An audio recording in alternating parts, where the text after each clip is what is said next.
He doesn't look much like a vicar, but the Reverend Paul Sinclair, seen here in his leathers, is in the business of giving fellow bikers a memorable send-off. He feels that for those who live and die for their motorbikes, their final journey should be on a bike, or at least bolted to the side of one. But while en route to the crematorium in Somerset, he was pulled over by the traffic police and told he and his pillion passenger should be wearing a crash helmet.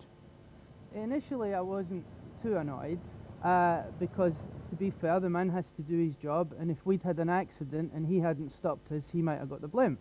The problem was that after he saw the road tax, he then had no reason to keep us, and we were on our way to a funeral, but the two officers insisted in keeping us where we were so they could take photographs and do further inquiries. Paul Sinclair is adamant the motorbike hearse is actually classified as a car. The police are still unsure. Either way, it made him and the deceased late for the crematorium. Well, as you can see, this is not a slow bike, so we made up good time.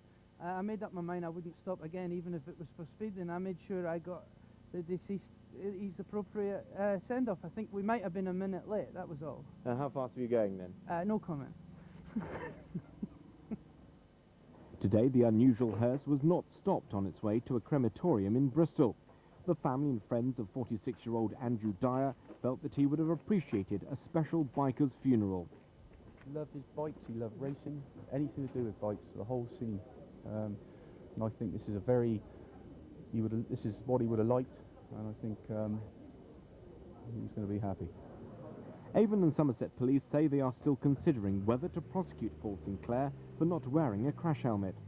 The family have told me that, I told the funeral director, apparently he'd never been stopped by the police in his life, so they finally got him.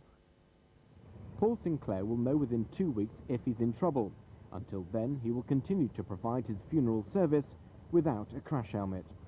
Derek Tedder, HTV News, Bristol.